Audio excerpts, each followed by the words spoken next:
Hello students, এর আগের ভিডিওতে আমরা দেখছি সেন্টেন্স সম্পর্কে এবং সেন্টেন্সের প্রকারভেদ সম্পর্কে। ওই ভিডিওতে আমরা দেখছি অর্থভেদে সেন্টেন্সকে 5 ভাগে ভাগ করা হয়েছিল। কি কি? Assertive sentence, interrogative sentence, imperative sentence, operative sentence এবং এক্সক্লেমেটরি সেন্টেন্স সম্পর্কে। তো অর্থভেদে সেন্টেন্সকে আমরা 5 ভাগে ভাগ করছি এবং ওগুলো খুব ইন্টেন্সে ব্যাখ্যা করার চেষ্টা করছি। যদি আপনারা ওই ভিডিওগুলো না দেখে থাকেন, অবশ্যই ওই ভিডিওগুলো আগে দেখে আসবেন। তো এই ভিডিওতে আমরা দেখব স্ট্রাকচার অনুসারে সেন্টেন্স 3 প্রকার বা 3 ভাগে ভাগ করা হয়েছে। তো স্ট্রাকচার অনুসারে সেন্টেন্সকে আমরা এখানে 3 ভাগে ভাগ করেছি। কি কি? স্ট্রাকচার অনুসারে 3 ভাগে ভাগ করা যায়: simple sentence, complex sentence, compound sentence. Simple sentence বা সরল বাক্য, কমপ্লেক্স সেন্টেন্স বা জটিল বাক্য, কম্পাউন্ড সেন্টেন্স বা যৌগিক বাক্য। তো অর্থগত ভেদে আমরা সেন্টেন্সকে ভাগ করছিলাম 5 ভাগে, আর এখানে স্ট্রাকচার অনুসারে সেন্টেন্সকে ভাগ করবো আমরা 3 ভাগে। মাত্রই দেখলাম simple sentence, complex sentence, compound sentence. এখন আমরা ইন ডিটেলসে এগুলো ব্যাখ্যা করার চেষ্টা করব। তো প্রথমে দেখব আমরা সিম্পল সেন্টেন্স বা সরল বাক্য সম্পর্কে। সিম্পল সেন্টেন্স বা সরল বাক্য কাকে বলে? যে সকল বাক্যে একটিমাত্র সাবজেক্ট অর অবজেক্ট এবং একটিমাত্র সমাপিকা ক্রিয়া বা ফাইনাইট ভার্ব থাকে তাকে সিম্পল সেন্টেন্স বা সরল বাক্য বলে। তাহলে আমরা কি বুঝতে পারলাম? যদি কোনো সেন্টেন্সে একটিমাত্র সাবজেক্ট অথবা অবজেক্ট এবং একটিমাত্র ফাইনাইট ভার্ব বা সমাপিকা ক্রিয়া থাকে তাহলে তাকে সিম্পল সেন্টেন্স বলবো। তাহলে আমরা সেন্টেন্সগুলো কী থাকবে? একটিমাত্র সাবজেক্ট থাকবে এবং একটিমাত্র ভার্ব থাকবে। যে সেন্টেন্সে একটিমাত্র সাবজেক্ট এবং একটিমাত্র ভার্ব থাকবে তাহলে ওই সেন্টেন্সটা হবে কি? একটি সিম্পল সেন্টেন্স। উদাহরণস্বরূপ আমরা যদি দেখি আই প্লে ফুটবল, এখানে কি দেখছেন? আই প্লে ফুটবল, এখানে আই একটি সাবজেক্ট এবং প্লে একটি ভার্ব। আর তাহলে কি আছে? এখানে একটি সাবজেক্ট একটি ভার্ব আছে। In a simple sentence there is only one subject and one finite verb. It has only one independent clause. তাহলে আমরা কি দেখলাম? এখানে একটিমাত্র সাবজেক্ট থাকবে এবং একটিমাত্র ফাইনাইট ভার্ব থাকবে এবং একটিমাত্র ইন্ডিপেন্ডেন্ট ক্লোজ থাকবে। তাহলে এখন আমাদের কথা, আমাদের ক্লোজ কি? Now the question, what is clause? তাহলে ক্লোজ বলতে কি বোঝাও? A clause is a sentence or a part of it. এটি একটি সেন্টেন্স হতে পারে এবং এটি একটি অংশ হতে পারে। And it may be dependent or independent. এটি একটি ডিপেন্ডেন্ট হতে পারে এবং ইন্ডিপেন্ডেন্টও হতে পারে। তাহলে একটি ক্লোজ ডিপেন্ডেন্ট হতে পারে এবং ইন্ডিপেন্ডেন্টও হতে পারে। তাহলে একটি ক্লোজ কি? একটি সেন্টেন্স অথবা একটি পার্ট অফ ইট। একটা সেন্টেন্স হতে পারে অথবা একটা সেন্টেন্সের পার্টও বা অংশ হতে পারে। উদাহরণস্বরূপ he hates me is a sentence. এটি একটি কি? Sentence which has only one clause. তাহলে কি? হি হেটস মি এটা কি? একটি অনলি বা ওয়ান ক্লোজ। অন্যদিকে he hates me and I hate him too. এখানে দেখতে পাচ্ছেন হি হেটস মি এবং আই হেট হিম টু, এখানে দুইটি আলাদা আলাদা ক্লোজ আছে। Is also a sentence and it has two clause. তাহলে আমরা যেটাই বললাম মাত্র, হি হেটস মি এখানে একটি ক্লোজ, অ্যান্ড দুইটি ক্লোজের মধ্যে যুক্ত করছে আই হেট হিম টু, এখানে আরেকটি ক্লোজ। তাহলে অ্যান্ড আমাদের দুইটি ক্লোজ যুক্ত করছে। He hates me and another is I hate him. There's two clause are joint together by a conjunction and. তাহলে কি? অ্যান্ডের মাধ্যমে এখানে দুইটি ক্লোজ যুক্ত হয়েছে, আপনারা যেটা মাত্রই দেখলেন। You may follow simple pattern like. আপনারা সিম্পল সেন্টেন্সকে একটি স্ট্রাকচার অথবা প্যাটার্নের মাধ্যমে শনাক্ত করতে পারেন বা বুঝতে পারেন। স্ট্রাকচারটি কি? প্যাটার্নটি বা স্ট্রাকচারটি হলো, প্রথমে থাকবে subject plus finite verb plus complement. তাহলে যদি একটিমাত্র সাবজেক্ট এবং একটিমাত্র ফাইনাইট ভার্ব এবং কমপ্লিমেন্ট থাকে তাহলে ওইটা হবে আমাদের সিম্পল সেন্টেন্স। উদাহরণস্বরূপ Cox's Bazar is the largest sea beach in the world. এই সেন্টেন্সটিতে আপনারা যদি দেখেন বা খেয়াল করেন, কক্সবাজার এর একটি সাবজেক্ট ইজ, এটা একটি ফাইনাইট ভার্ব, এবং the largest sea beach in the world এটি কি? কমপ্লিমেন্ট। এই সেন্টেন্সটিতে কি আছে? একটিমাত্র সাবজেক্ট আছে এবং একটিমাত্র ভার্ব আছে। যে সেন্টেন্সে একটিমাত্র সাবজেক্ট এবং একটিমাত্র ভার্ব থাকবে তাহলে ওটা কি? অবশ্যই সিম্পল সেন্টেন্স।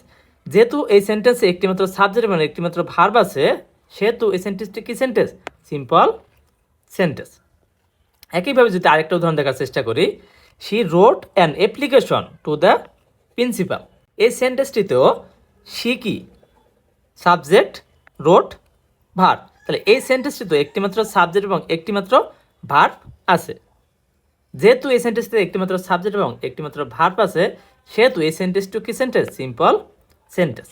একইভাবে Bangladesh is a developing country, এই সেন্টেন্সটিতে খেয়াল করেন বাংলাদেশ কি সাবজেক্ট, ইজ কি ভার্ব। তাহলে প্রত্যেকটি উদাহরণে একটি করে সাবজেক্ট এবং একটি করে সমাপিকা ক্রিয়া আছে। যেহেতু প্রত্যেকটি সেন্টেন্সে একটিমাত্র সাবজেক্ট এবং একটিমাত্র সমাপিকা ক্রিয়া আছে, সেহেতু প্রত্যেকটি সেন্টেন্সে কি সিম্পল সেন্টেন্স। তাহলে আমরা কি বুঝতে পারলাম সিম্পল সেন্টেন্স কাকে বলে? যে সেন্টেন্সে একটিমাত্র সাবজেক্ট এবং একটিমাত্র সমাপিকা ক্রিয়া থাকবে, তাহলে ওই সেন্টেন্সটিকে বলবো আমরা সিম্পল সেন্টেন্স। এরপরে দেখব আমরা কমপ্লেক্স সেন্টেন্স সম্পর্কে। কমপ্লেক্স সেন্টেন্স বা জটিল বাক্য। যে সকল বাক্য একটি প্রধান খণ্ড বাক্য থাকে এবং তার উপর আশ্রয় বা অবলম্বন করে আরও এক বা একাধিক খণ্ড বাক্য থাকে, তাকেই কমপ্লেক্স সেন্টেন্স বা জটিল বাক্য বা মিশ্র বাক্য বলে। তাহলে কমপ্লেক্স সেন্টেন্স কি? যদি দুইটি সেন্টেন্স থাকে এবং একটি সেন্টেন্স মেন সেন্টেন্স এবং আরেকটি সেন্টেন্স ওই সেন্টেন্স উপরে ডিপেন্ড করবে, তাহলে ওই সেন্টেন্সকে বলবো আমরা কমপ্লেক্স সেন্টেন্স। এখানে দুইটি ক্লোজ থাকতে পারে, একটি ক্লোজ আরেকটি ক্লোজের উপর ডিপেন্ড করবে, অথবা দুইটি সেন্টেন্স থাকবে, একটি সেন্টেন্সের উপরে আরেকটি সেন্টেন্স ডিপেন্ড করবে। যদি যেমন আমি যদি ভাত খাই তাহলে তুমি ভাত খাবে।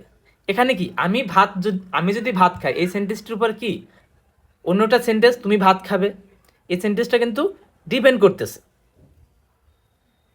তাহলে এই যে একটি সেন্টেন্স উপর আরেকটা সেন্টেন্স ডিপেন্ড করতেছে, এই সেন্টেন্সগুলো হবে কি আমাদের কমপ্লেক্স সেন্টেন্স। আশা করি আপনারা বুঝতে পারছেন। আমরা আরও উদাহরণস্বরূপ দেখব। It consist of one main clause, তাহলে কি ওয়ান কি থাকবে? মেন ক্লোজ থাকবে। And one or more subordinate clause or adverbial clause, তাহলে কি একটি মেন ক্লোজ থাকবে এবং আরেকটি সাবঅর্ডিনেট ক্লোজ থাকবে, মানে কি একটি ক্লোজের উপর আরেকটি ক্লোজ নির্ভর করবে। উদাহরণস্বরূপ adverbial clause come after the main clause, তাহলে কি অ্যাডভার্বিয়াল ক্লোজ আছে কি মেন ক্লোজের পরে। His brother died when he was 7 years old, এই সেন্টেন্সটি যদি আপনারা খেয়াল করেন, হিজ মাদার ডাইড, এখানে মাদার না হয়ে ব্রাদার হবে। হিজ ব্রাদার ডাইড এটা কি একটি মেন ক্লোজ। হোয়েন এটা একটি সাবঅর্ডিনেট কনজাংশন, তাহলে এখানে যে আপনারা হোয়েন ব্যবহার করছেন এটা একটি সাবঅর্ডিনেট কনজাংশন। হি ওয়াজ 2 years old, যদি এই সেন্টেন্সটি খেয়াল করেন এটা কি আমাদের অ্যাডভার্বিয়াল ক্লোজ অথবা সাবঅর্ডিনেট ক্লোজ। কারণ কি হিজ মাদার ডাইড অথবা হিজ ব্রাদার ডাইড, এই সেন্টেন্সটির উপর হি ওয়াজ 7 years old, এই সেন্টেন্সটি ডিপেন্ড করতেছে। যেহেতু এই সেন্টেন্সের উপর এই সেন্টেন্স ডিপেন্ড করতেছে, সেহেতু এই সেন্টেন্সটি কি সাবঅর্ডিনেট ক্লোজ এবং এই সেন্টেন্সটি মেন ক্লোজ।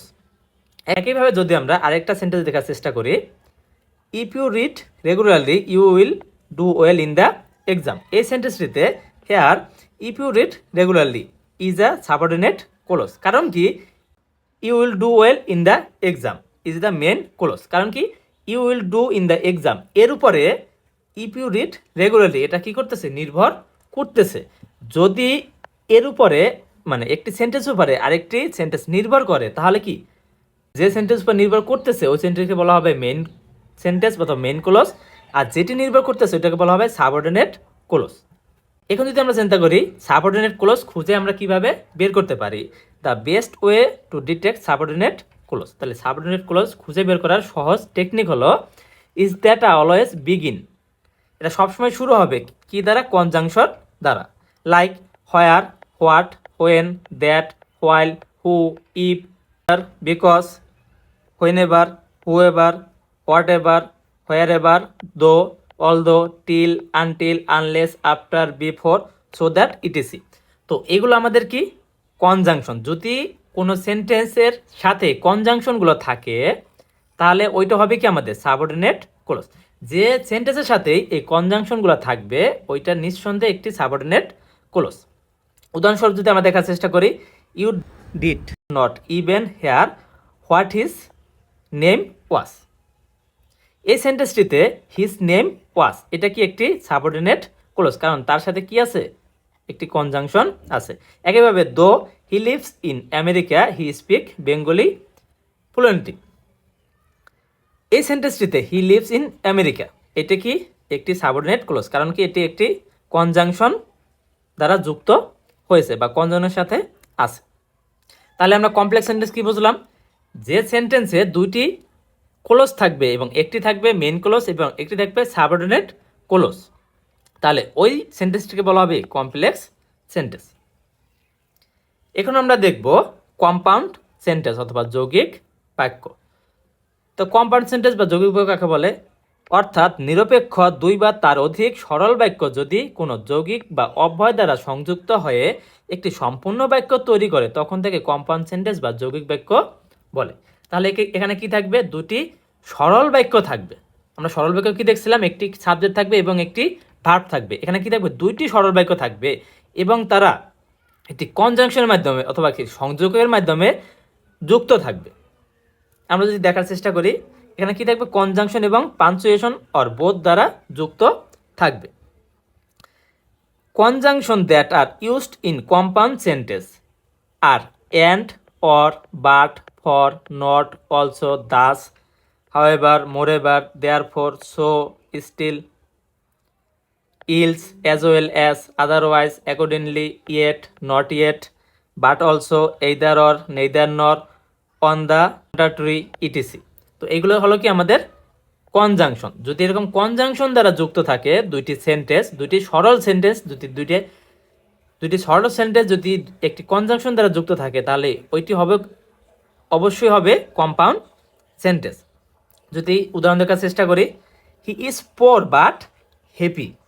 এই সেন্টেন্সটিতে যদি আপনারা দেখার চেষ্টা করেন, হি ইজ পোর, এটি কি একটি simple sentence, but he is happy, এই সেন্টেন্সটি কি একটি সিম্পল সেন্টেন্স। এখানে দুইটি সেন্টেন্স যুক্ত হয়েছে, he is poor but he is happy. এখানে হি ইজ উজ্জ্ব আছে, কারণ হি ইজ আমাদের দরকার হয় না সেন্টেন্স লিখতে, এখানে আমাদের লিখতে দরকার হবে না, কারণ এখানে আমাদের আগে লেখা আছে। তো এখানে দুইটি সেন্টেন্স আছে যেটা পার্ট কনজাংশন দ্বারা যুক্ত আছে। যদি এরকম দুইটি সেন্টেন্স, দুইটি কি সেন্টেন্স? মেন সেন্টেন্স বা মেন ক্লজ থাকে এবং তারা একটি কনজাংশনের মাধ্যমে যুক্ত থাকে তাহলে ওটি অবশ্যই হবে কি কম্পাউন্ড সেন্টেন্স। একইভাবে we search him everywhere but did not find, এখানেও কি আছে? দুইটি মেন ক্লজ আছে এবং তারা কি আছে? একটি কনজাংশনের মাধ্যমে যুক্ত আছে, সে দুইটি কি হবে? Compound sentence. একইভাবে পরের সেন্টেন্সটি আপনারা দেখে নেবেন, এটাও কি একটি কি সেন্টেন্স? Compound sentence. তাহলে আমরা যদি বোঝার চেষ্টা করি, সেন্টেন্সকে তিন ভাগে ভাগ করা হয়েছিল: সিম্পল সেন্টেন্স বা সরল বাক্য, কমপ্লেক্স সেন্টেন্স বা জটিল বাক্য, কম্পাউন্ড সেন্টেন্স বা যৌগিক বাক্য। তাহলে সরল বাক্য কি ছিল?